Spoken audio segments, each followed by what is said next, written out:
Olá, está começando o Agrocultura RS. Eu sou Thaís Dávila e aqui você tem a informação que move o campo gaúcho. Essa semana, a Associação Brasileira de Angus divulgou o balanço semestral do programa Carne Angus Certificada. Houve um crescimento de 98,6% em relação ao mesmo período do ano anterior. Israel ultrapassou a China como principal importador, com 35% do total. Para os dirigentes da Angus, um momento histórico e aponta para boas perspectivas até o final do ano. A gente está muito feliz com o desempenho desse primeiro semestre, comparando com o ano anterior, no mesmo período. Tivemos um crescimento muito expressivo, não só em quantidade de animais abatidos, como em toneladas produzidas e exportadas, e uma expectativa muito boa também para o segundo semestre, que é onde normalmente os frigoríficos do Centro-Oeste fazem os maiores abates. Então, a expectativa desse ano, eu acredito que no segundo semestre vai ser ainda melhor que no primeiro. Sobre o tarifaço, o dirigente acredita que haja espaço para negociação até agosto e afirma que o problema não afeta a carne Angus. A carne Angus, especificamente, ela não tem um grande impacto, porque nós exportamos, do total exportado, 1,5% da carne exportada é para os Estados Unidos. E carne para hambúrguer, que também não é de grande qualidade. Então, para a carne Angus, isso aí não vai representar. Eu acho que representa mais para a carne commodity, carne de 4.500 toneladas de dólares por tonelada. Eu acho que isso aí pode impactar um pouco mais.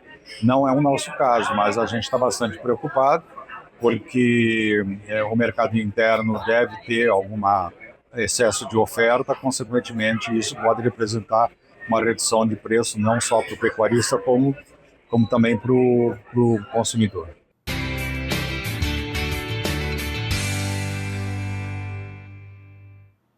Temos ouvido relatos de produtores e usuários de máquinas, equipamentos e veículos movidos a diesel de que a mistura de biodiesel tem provocado problemas nos motores. Hoje, o percentual obrigatório do biocombustível é de 14% e a partir de agosto será de 15%. Para saber o que anda acontecendo nos motores do agro e como evitar os problemas, recebemos aqui no estúdio o coordenador de produtos estratégicos da Massey Ferguson, Edson Souza. Bem-vindo, Edson. Tudo bem, Thaís? É um prazer estar aqui e poder trazer informação para o nosso produtor rural. Que bom receber a tua presença aqui com a gente. Bom, a gente está recebendo essas reclamações aí, essas reclamações têm fundamento, Edson? Assim, Thaís, os motores evoluíram muito, né? E o nosso combustível não evoluiu na velocidade que seria necessária, né? Nós tivemos, para poder atender o nível de emissões da legislação, a redução do enxofre. E o enxofre, ele é um bactericida natural e ele garante a durabilidade do diesel. Com isso e mais a adição do biodiesel, né, se não for tratado, se não for usado adequadamente, ele causa muitos problemas no motor, na parte de filtragem e nos bicos ingestores e bombas. Bom, isso afeta qualquer motor a diesel? Ele depende de uma frequência de abastecimento? Como é que funciona? Assim, ele afeta toda a cadeia do diesel, seja caminhão, caminhonete, tratores, colheitadeiras. Então, o que o agricultor tem que se preocupar? É fazer o tratamento correto. É a cada abastecimento usar o aditivo orientado pelas montadoras. Bom, Edson, a gente tem no biocombustível, o biodiesel, né, os combustíveis renováveis de uma forma geral, uma grande bandeira aqui no Brasil e é muito importante também para o agro, porque o biocombustível é produzido a partir de soja, de resíduos da pecuária, e então ele é muito importante também para todo o segmento. Como fazer o balanço, assim, né? Como é que você avalia que o biodiesel pode entrar nessa agenda ambiental de sustentabilidade, mas também permanecer como uma boa alternativa e segura para os motores? Certo. O biodiesel realmente é muito importante, é um produto que ele contribui, né, para o meio ambiente e, assim, a bandeira que a gente está levantando em termos de país, que a gente já tem a tecnologia para entrar no ramo de combustíveis renováveis, né, é muito importante para atrair investimento e garantir a movimentação da economia na região onde ele é produzido. Ao mesmo tempo, quando tu mistura esse biodiesel no diesel e isso vai para dentro dos motores, né, ele é necessário um tratamento, né, que toda a indústria orienta de utilizar o biocida e o aditivo. Então, Não tem problema se o diesel tem o biodiesel. O problema é tu não fazer o tratamento correto. Bom, e aí o produtor, ele tem que... Como é que ele percebe que está acontecendo um problema? Dá uma engasgada, ele para de vez? O que acontece? Muito bom. Assim, o primeiro sintoma da máquina, né, a gente observa na saturação do filtro de combustível, ou seja, ele cria uma borra, uma espécie de graxa no filtro de combustível. O agricultor geralmente acaba trocando esse filtro, colocando outro. Se ele não trata o diesel, vai acontecer a mesma coisa. Daí o grande perigo é o agricultor não utilizar os filtros orientados pela montadora e pegar um filtro do mercado paralelo, porque daí essa borra que ficou no filtro, ela vai passar e vai acabar na bomba injetora e vai acabar lá no bico injetor, dando uma manutenção muito alta para ele. E essa busca aí por uma solução, ela tem que passar pelo que diz o manual. O manual já é claro em relação a isso também, né? Outro dia eu fiz uma entrevista sobre pulverização e calda e tal, e o pessoal dizia, leia a bula. No caso da máquina é mais ou menos assim. Exatamente, né? Que nem quando o médico receita um remédio, está escrito na bula, né, como utilizar. E não é diferente, né, com o diesel, né? Toda a indústria de máquinas, quando coloca o seu produto, ela tem uma lista de itens diários de cuidados, né, que tem que ter, desde da calibragem do pneu, e no abastecimento da máquina não é diferente. A cada abastecimento de tanque, usar o aditivo, e a cada 3 abastecimentos, usar o biocida. E às vezes o agricultor pensa assim, né, pô, mas vai ser muito caro, né, para mim fazer esse tratamento? Não. Hoje, usando os 2 produtos, né, dá em torno de 10 centavos por litro de diesel. Então é muito barato tu tratar, e a diferença que ele vai colher por não ter o prejuízo na máquina é muito grande. E merece uma atenção maior também agora quando aumentar esse percentual, vai aumentar 1%, mas é 1% a mais de biocombustível que entra no diesel, né? Isso, e o governo ainda pretende chegar a 25%, né? Esse é o projeto, né? Mas se for tratado, não vai ter problema. Agora, um alerta que a gente tem que ter é que nessas épocas mais frias, principalmente Rio Grande do Sul e Santa Catarina, né, acaba ocorrendo muito mais problema desse biodiesel misturado no diesel, porque o frio faz com que aquela gordura ela fique mais sólida e acabe afetando esses problemas. Utilizando o aditivo, ele organiza as moléculas, evita que aconteça isso e faz com que a máquina continue com a mesma performance que ela foi projetada. Edson, queria falar um pouquinho sobre a evolução, né? Porque a gente vê uma evolução tão grande do maquinário, as máquinas já... Só falta falar e às vezes nem falta mais falar, né? Por outro lado, existe ainda uma necessidade de um aprimoramento nessa área. Queria falar um pouquinho sobre esse balanço aí da evolução dos equipamentos e das máquinas e do biocombustível. Bom, os equipamentos hoje realmente são muito tecnológicos, né? Até o operador hoje, para operar uma máquina nossa, ele tem que ter um certo grau de instrução, senão ele não consegue tirar todo o benefício que a máquina tem. Telemetrias, né? Piloto automático. Então hoje qualquer problema que dê na máquina, a gente não precisa nem ir no campo para ver. Lá dentro da concessionária tem um painel que a gente enxerga as falhas que estão acontecendo na máquina e a gente consegue orientar até antes que aconteça. Então a gente precisa hoje que os combustíveis, né, eles tenham uma evolução para acompanhar a indústria de máquinas. Hoje a gente chegou num ponto, né, que a gente precisa estar trazendo um aditivo para a máquina garantir a performance que ela está sendo produzida, né? Isso é no mundo todo, não é só aqui no Brasil. E você acha que o Brasil está avançando nessa pesquisa por ser um protagonista aí nessa produção? O Brasil está avançando muito, né? Hoje já tem testes, né, de veículos andando com o B100, que a gente chama, 100%. Né? 100%, né? Então, assim, em pouco tempo a gente já vai ter equipamentos andando quase que 100% dele, né, com o biodiesel. Mas ainda nesse momento é necessário, né, como o diesel ele tem a necessidade do aditivo, da gente fazer o tratamento correto para evitar uma parada no meio de uma safra. A safra é um ciclo muito curto. Sim. Né? Então, se a gente não tratar isso aí na safra, né, a gente acaba tendo problema de produtividade, perde a umidade do grão e acaba tendo um prejuízo maior ainda para o agricultor que já tem sofrido nos últimos anos. Né? Esse cuidado com a manutenção, há pouco tempo fiz uma entrevista sobre isso até com um colega de vocês ali da Massa, e falando sobre essa manutenção preventiva, que é justamente nessa época aí que o produtor já colheu, está se preparando, quem não trabalha com as culturas de inverno, né? É importante também manter essa atenção permanente, Edson. Isso, a colheitadeira, ela talvez de todos os equipamentos que a gente usa no campo, é o equipamento que ele roda no menor tempo e o ciclo é muito curto. Agora é a hora de fazer a revisão pré-safra, ou seja, de tu olhar tudo que pode dar de problema durante o ciclo da safra, para que na safra ele não tenha surpresas desagradáveis. As nossas concessionárias estão preparadas com condições de pagamento, né, com o preço especial, para que o agricultor faça esse planejamento e esteja preparado na hora que ele vai colocar a máquina no campo. Edson, agora voltando à questão do combustível.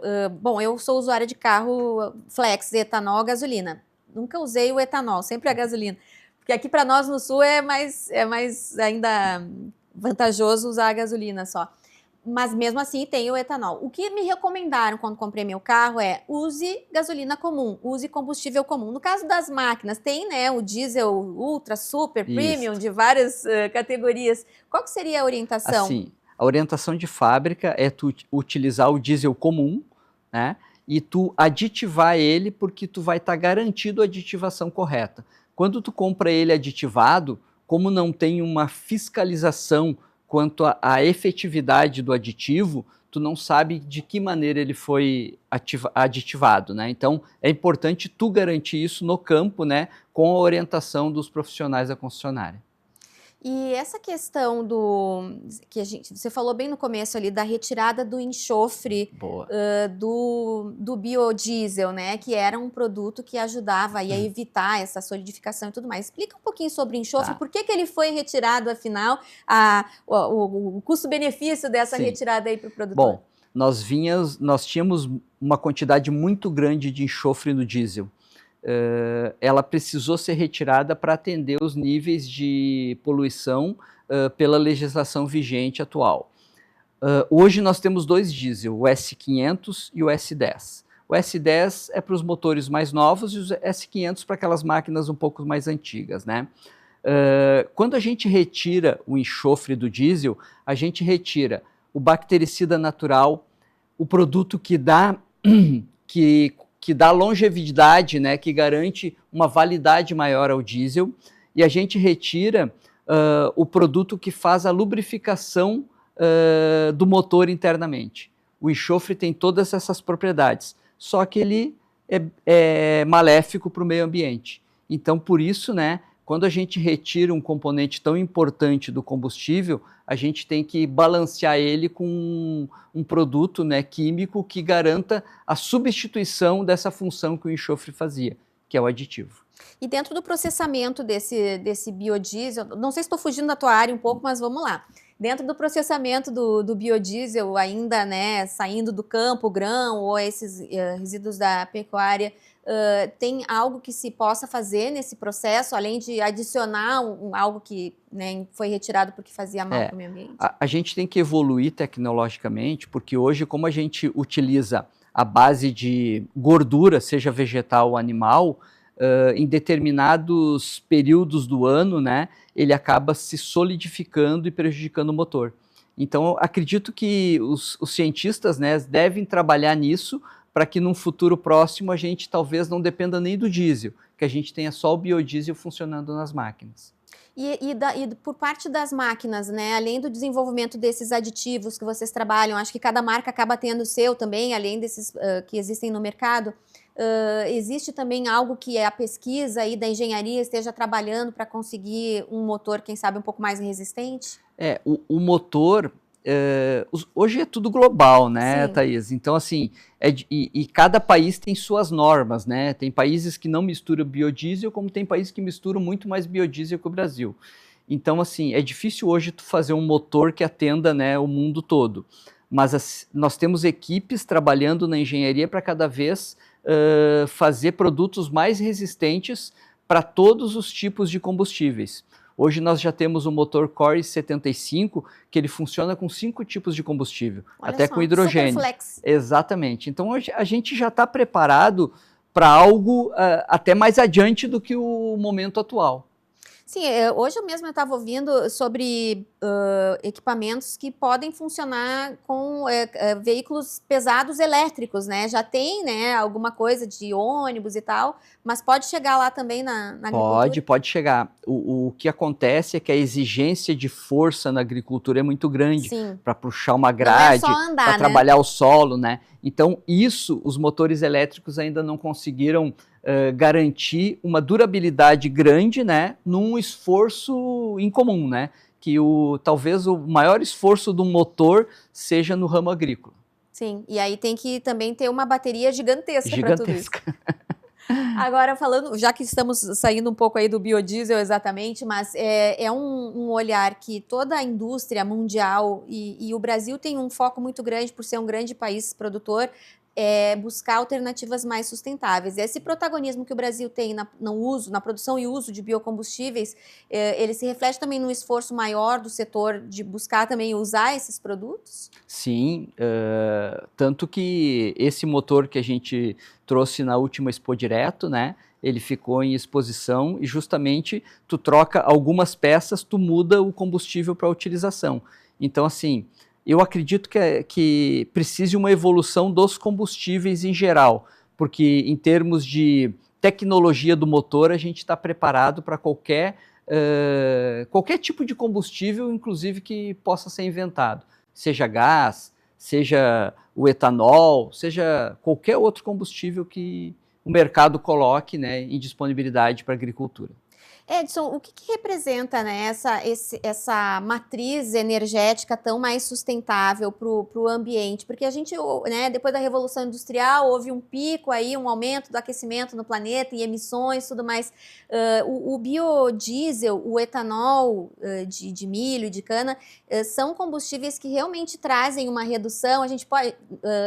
ontem entrevistei um especialista em mudanças climáticas e ele disse, olha, o cenário é péssimo, mas há um caminho a seguir para minimizar, né, esses problemas. A indústria do petróleo ela tem um poder enorme ainda na economia como um todo, né? Mas a gente vê um crescimento muito grande desses combustíveis alternativos, né? Biodiesel, que nem você falou, o próprio etanol, e isso, os nossos motores rodam tranquilamente com qualquer um desses combustíveis, né? E eu acredito que quanto mais o país que sair na frente com combustível que economicamente for bom e não agredir o meio ambiente, a gente vê o que está acontecendo no clima, né? Olha o que aconteceu no Rio Grande do Sul, Sim. né? Então a gente tem que trabalhar cada vez mais focado em ter fontes renováveis. Qual mensagem você deixa aí para o nosso telespectador em relação aos cuidados com o seu equipamento? Pode ser bem didático. Tá bom.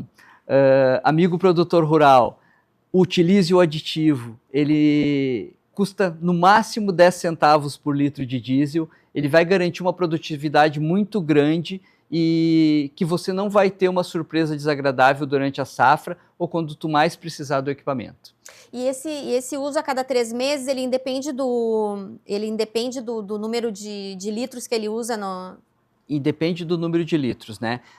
O aditivo, ele tem a cada 1 litro, tu trata 2.000 litros de diesel. Ah, sim. Então, ele tem... É só tu manter, né, essa coerência, né, na solvência do produto. Muito bem. Obrigada, Edson Souza, coordenador de produtos estratégicos da Massey Ferguson. É um prazer te receber aqui no estúdio. Obrigado, eu que agradeço, Thaís.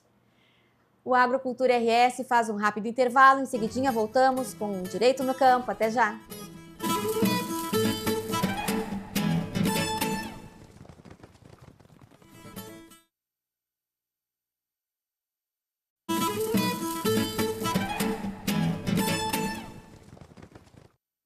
Estamos de volta com o Agrocultura RS. Faça sua graduação na maior universidade do estado e uma das 5 melhores privadas. Escolha a Ubra. Aqui você tem práticas de verdade, desde o início do curso, eventos de networking, professores altamente reconhecidos no mercado de trabalho e muito mais. Matricule-se agora em ubra.br/vestibular e garanta condições especiais de pagamento. Ubra, seu futuro começa aqui.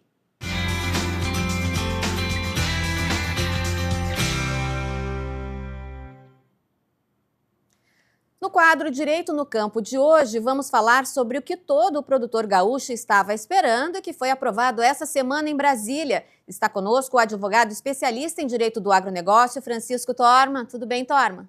Tudo bom, Thaís? Foi aprovado, então, na quarta-feira, o projeto que está sendo chamado de projeto securitização. É securitização mesmo? Você tinha dito na semana passada aí que não era exatamente isso, né? Reitero que não é exatamente uma securitização, mas como o nome pegou, eu vi que até os deputados estão falando em securitização. Mas foi um passo importante, sim, para solucionar o endividamento do produtor rural gaúcho. Só um passo, é importante esclarecer que a batalha ainda é muito grande, mas esse passo foi muito importante. Então, o que aconteceu na quarta-feira à noite, tarde da noite já, foi que os deputados aprovaram o texto substituto lá, que é o projeto de lei 5.122, que começou com outro texto, depois foi adaptado para a securitização e agora foi apresentado um novo texto. Por que não é uma securitização? Porque, na verdade, esse projeto de lei ele está autorizando basicamente que 30 bilhões de reais sejam retirados do Fundo Social para criar uma nova linha de financiamento para o agronegócio brasileiro, mas principalmente para uso aqui do Rio Grande do Sul, para que os produtores possam refinanciar suas dívidas que ficaram para trás nesses últimos anos, aí pega a dívida de 2020 até 2025. Reitero, um passo muito importante essa aprovação na Câmara dos Deputados, portanto andou mais rápido do que a securitização original que anda lá no Senado, e agora esse texto vai para o Senado vai deliberar, e o mais breve possível deve ser votado. Se aprovar, aí vai para a sanção presidencial. Óbvio que ainda temos um grande caminho pela frente, mas esse importantíssimo passo foi dado nessa quarta-feira. Bom, e os critérios desse projeto aprovado, eles são um meio termo entre aquela securitização de 25 anos atrás e o que estavam pedindo os produtores, né, Torma? A própria securitização, porque, de qualquer modo, o projeto original da securitização, ele continua tramitando no Senado. Está bem travado, é bem verdade. Tudo indica que esse novo projeto vai andar mais rápido. Mas a securitização prevê até 20 anos, juros bem mais reduzidos, e esse novo projeto, como tu bem disse, ele é um meio termo, não é o melhor dos cenários, não é a securitização, mas de qualquer modo ele traz aí 10 anos, com uma carência de até 3, juros reduzidos, não tanto quanto na securitização, mas é um mundo possível, é um universo que nós conseguimos fazer. E principalmente a origem dos recursos, que é o Fundo Social, é o que foi decidido agora nessa votação. Então, isso não mexe no orçamento, é importante isso ser esclarecido, isso não mexe no orçamento, é dinheiro do Fundo Social que está lá justamente para ser usado nessas emergências. Bom, e por falar em fundo, aqui no Rio Grande do Sul teve uma medida importante também para os produtores que têm financiamentos pelo Banrisul, né, Torma?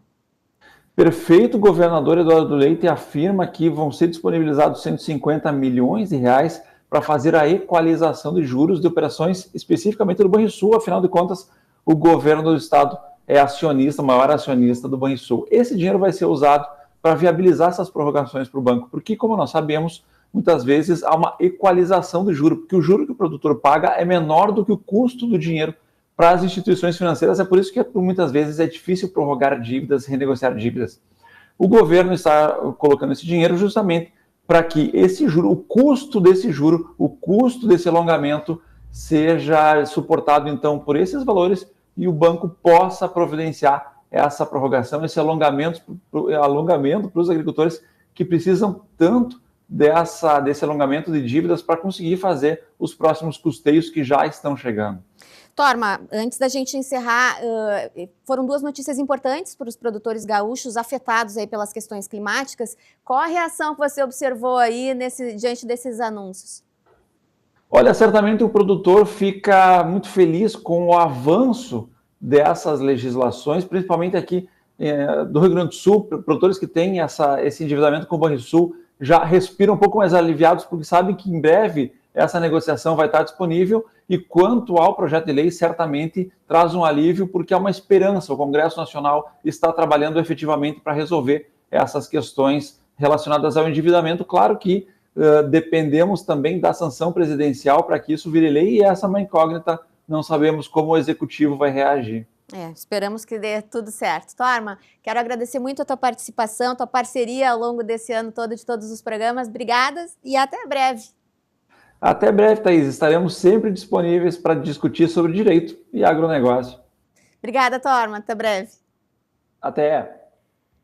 Me despedi diferente do Torma hoje, porque hoje é o nosso programa de despedida. O Agrocultura RS está saindo do ar.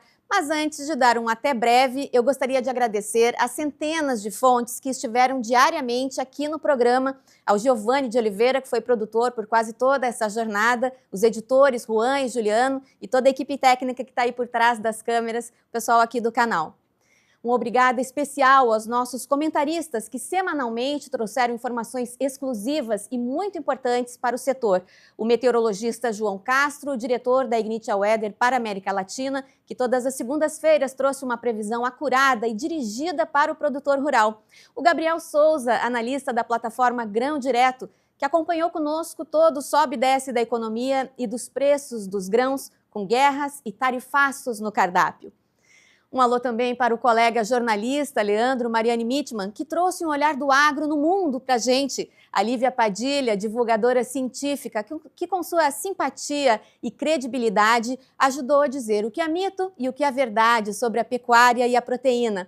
Um grande abraço para o advogado especialista em direito do agronegócio, Francisco Torma, que ajudou a decifrar o caos normativo que vivemos ao longo do último ano. Aos professores da UBRA, que toda quarta-feira estiveram presentes no quadro Fala Professor. O nosso muito obrigada a todos e a gente se vê por aí. O Agrocultura se despede aqui. Até breve.